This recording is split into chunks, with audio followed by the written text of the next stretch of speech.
नमस्कार। अभी आप सुनने जा रहे हैं फणीश्वर नाथ रेणु जी द्वारा लिखित कहानी पंचलाइट। मेरा नाम मनोज भाटिया है। चलिए शुरू करते हैं कहानी पंचलाइट। पिछले 15 दिनों से दंड जुर्माने के पैसे जमा करके महतो टोली के पंचों ने राम नवमी के मेले से पेट्रोमैक्स खरीदा है। गांव में सब मिलाकर 8 पंचायतें हैं।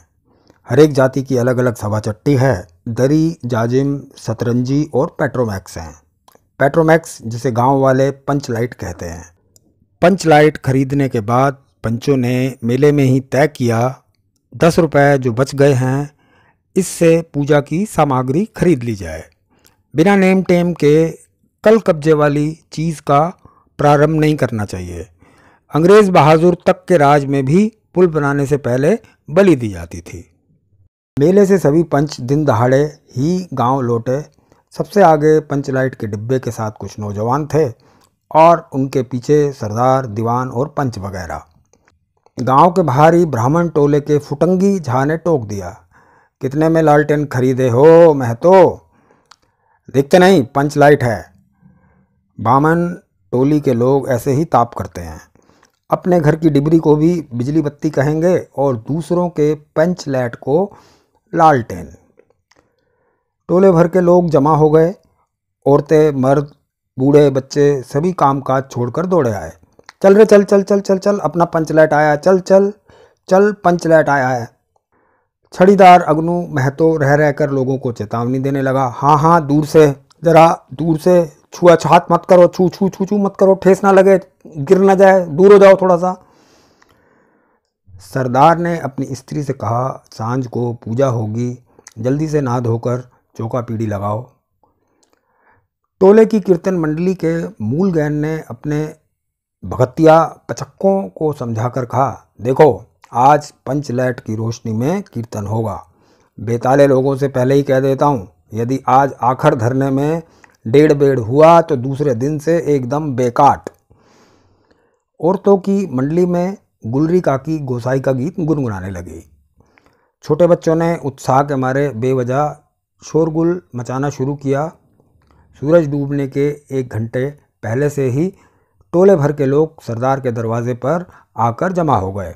पंचलाइट पंचलाइट पंचलाइट के सिवा और कोई गप नहीं, कोई दूसरी बात नहीं। सरदार ने गुड़गुड़ी पीते हुए कहा, दुकानदार ने पहले सुनाया पूरे 5 कौड़ी 5 रुपया। मैंने कहा कि दुकानदार साहब ये मत समझिए कि हम लोग एकदम देहाती हैं, बहुत बहुत पंचलाइट देखा है। इसके बाद दुकानदार मेरा मुंह देखने लगा, लगता है आप जाति के सरदार हैं। ठीक है, जब आप सरदार होकर खुद पंचलाइट खरीदने आए हैं तो जाइए, पूरी 5 कौड़ी में आपको दे रहे हैं। दीवान जी ने कहा, अलबत्ता चेहरा परखने वाला दुकानदार है। पंचलाइट का बक्सा दुकान का नौकर देना नहीं चाहता था। मैंने कहा, देखिए दुकानदार साहब, बिना बक्सा पंचलाइट कैसे ले जाएंगे? दुकानदार ने नौकर को डांटते हुए कहा, क्यों रे, दीवान जी की आंखों में धूल खेल करता है, दे दो बक्सा। टोले के लोगों ने अपने सरदार और दीवान को श्रद्धा भरी आंखों से देखा। छड़ीदार ने औरतों की मंडली में सुनाया, रास्ते में सनसन बोलता था पंचलाइट, लेकिन ऐन मौके पर लेकिन लग गया। रुदल साहब बनिए की दुकान से 3 बोतल किरासन तेल आया और सवाल पैदा हुआ, पंचलाइट को जलाएगा कौन? यह बात पहले किसी के दिमाग में नहीं आई थी। पंचलाइट खरीदने के पहले किसी ने ना सोचा, खरीदने के बाद भी नहीं। अब पूजा सामग्री चौक पर सजी हुई है। कीर्तनिया लोग खोल ढोल करताल खोल कर बैठे हैं और पंचलाइट पड़ा हुआ है। गांव वालों ने आज तक कोई ऐसी चीज़ नहीं खरीदी थी जिसमें जलाने बुझाने का झंझट हो। कहावत है ना भाई रे, गाय लूँ तो धुए कौन, लो मजा। अब इस कल कब्जे वाली चीज़ को कौन बाले? यह बात नहीं कि गांव भर में कोई पंचलाइट बालने वाला नहीं। हर एक पंचायत में पंचलाइट है, उसके जलाने वाले जानकार हैं। लेकिन सवाल है कि पहली बार नेम टेम करके, शुभ लाभ करके दूसरी पंचायत के आदमी की मदद से पंचलाइट जलेगा क्या? इससे तो अच्छा है पंचलाइट पड़ा रहे। जिंदगी भर ताना कौन सा है, बात बात में दूसरे टोले के लोग कूट करेंगे। तुम लोगों का पंच लैट पहली बार तो दूसरे के हाथ से ही जला ना। पंचायत की इज्जत का सवाल है, दूसरे टोलों के लोगों से मत कहिए। चारों ओर उदासी छा गई, अंधेरा बढ़ने लगा। किसी ने अपने घर में आज डिबरी भी नहीं जलाई थी। पंच लाइट के सामने डिबरी कौन बालता है। सब किए किराए पर पानी फिर रहा था। सरदार, दीवान और छड़ीदार के मुंह में बोली नहीं। पंचों के चेहरे उतर गए थे। किसी ने दबी हुई आवाज़ में कहा, कल कब्जे वाली चीज़ का नखरा बहुत बड़ा होता है। एक नौजवान ने आकर सूचना दी, राजपूत टोली के लोग हंसते हंसते पागल हो रहे हैं। कहते हैं कान पकड़कर पंच लाइट के सामने 5 बार उठो बैठो, तुरंत जलने लगेगा। पंचों ने सुनकर मनी मन कहा, भगवान ने हंसने का मौका दिया है, उनको हंसेंगे नहीं।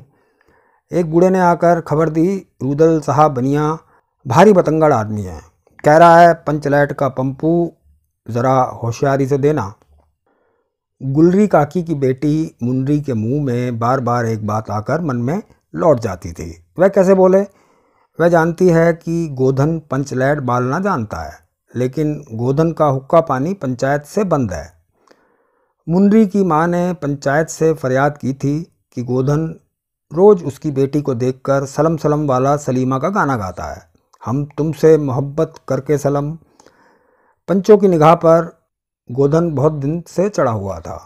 दूसरे गांव से आकर बसा है गोधन, और टोले के पंचों को पान सुपारी खाने के लिए भी कुछ नहीं दिया। परवाह नहीं करता है। बस पंचों को मौका मिला, 10 रुपये जुर्माना ठोका, ना देने से हुक्का पानी बंद। आज तक गोधन पंचायत से बाहर है। उससे कैसे कहा जाए? मुंडरी उसका नाम कैसे ले? और उधर जाति का पानी उतर रहा है। मुंडरी ने चालाकी से अपनी सहेली कनेली के कान में बात डाल दी। कनेली मुस्कुराकर रह गई। गोधन तो बंद है। मुनहरी बोली, तू कह तो सरदार से। गोधन जानता है पंच लाइट बालना। कनेली बोली, कौन गोधन? अच्छा, जानता है, बालना जानता है। लेकिन सरदार ने दीवान की ओर देखा और दीवान ने पंचों की ओर। पंचों ने एक मत होकर उसका हुक्का पानी बंद किया था। सलीमा का गीत गा गा कर आँख का इशारा मारने वाले गोधन से गांव भर के लोग नाराज थे। सरदार ने कहा, जाति की बंदिश क्या, जबकि जाति की इज्जत ही पानी में बही जा रही है। क्यों जी दीवान? दीवान ने कहा, ठीक है। पंचों ने भी एक स्वर में कहा, ठीक है, गोधन को खोल दिया जाए। सरदार ने छड़ीदार को भेजा। छड़ीदार वापस आकर बोला, गोधन आने को राजी नहीं हो रहा है। कहता है पंचों की क्या प्रतीत है, कोई कल कब्जा बिगड़ गया तो मुझे दंड जुर्माना भरना पड़ेगा। छड़ीदार ने रोनी सूरत बनाकर कहा, किसी तरह गोधन को राजी करवाइए, नहीं तो कल से गांव में मुंह दिखाना मुश्किल हो जाएगा। गुलरी काकी बोली, ज़रा मैं देखूं कह के। गुलरी काकी उठ के गोधन के झोपड़े की ओर गई और गोधन को मना लाई। सभी के चेहरे पर नई आशा की रोशनी चमकी। गोधन चुपचाप पंच लाइट में तेल भरने लगा। सरदार की स्त्री ने पूजा की सामग्री के पास चक्कर काटती हुई बिल्ली को भगाया। कीर्तन मंडली का मुलगेन मुरछल के बालों को संवारने लगा। गोधन ने पूछा, स्प्रिट कहाँ है? बिना स्प्रिट के कैसे जलेगा? लो मज़ा। अब ये दूसरा बखेड़ा खड़ा हुआ। सभी ने मनी मन सरदार, दीवान और पंचों की बुद्धि पर अविश्वास प्रकट किया। बिन बूझे समझे काम करते हैं ये लोग भी। उपस्थित जन समूह में फिर मायूसी छा गई। लेकिन गोधन बड़ा होशियार लड़का है, बिना स्प्रिट के ही पंच लाइट जलाएगा। थोड़ा गरी का तेल ला दो। मुंडरी दौड़कर गई और एक मलसी गरी का तेल ले आई। गोधन पंच लाइट में पंप देने लगा। पंच लाइट की रेशमी थैली में धीरे धीरे रोशनी आने लगी। गोधन कभी मुंह से फूंकता, कभी पंच लाइट की चाबी घुमाता। थोड़ी देर के बाद पंच लाइट से सनसनाहट की आवाज़ निकलने लगी और रोशनी बढ़ती गई। लोगों के दिल का मैल दूर हो गया। गोधन बड़ा काबिल लड़का है। और अंत में पंच लाइट की रोशनी से सारी टोली जगमगा उठी। तो कीर्तनिया लोगों ने एक स्वर में महावीर स्वामी की जय ध्वनि के साथ कीर्तन शुरू कर दिया। पंचलाइट की रोशनी में सभी के मुस्कुराते हुए चेहरे स्पष्ट हो गए। गोदन ने सबका दिल जीत लिया। मुंडरी ने हसरत भरी निगाह से गोदन की ओर देखा। आंखें चार हुई और आंखों ही आंखों में बातें हुई। कहा सुना माफ़ करना, मेरा क्या कसूर। सरदार ने गोदन को बहुत प्यार से पास बुलाकर कहा, तुमने जाति की इज्जत रखी है, तुम्हारे साथ खून माफ़। खूब गाओ सलीमा का गाना। गुलरी काकी बोली, आज रात मेरे घर में खाना गोदन। गोदन ने एक बार फिर मुंडरी की ओर देखा। मुंडरी की पलकें झुक गई। कीर्तनिया लोगों का कीर्तन वातावरण में गूंजने लगा और पंचलाइट के प्रकाश में पेड़ पौधों का पत्ता पत्ता पुलकित हो रहा था। दोस्तों, हम उम्मीद करते हैं कहानी आपको पसंद आई होगी। कहानी को आप अपने दोस्तों के साथ, परिवार के अन्य सदस्यों के साथ शेयर कीजिए, लाइक कीजिए और हमारे चैनल को सब्सक्राइब कीजिए। और हाँ, मेरा नाम है मनोज भाटिया। आते रहिएगा। लाइफ झरोके पर कहानियों का सिलसिला यूं ही चलता रहेगा।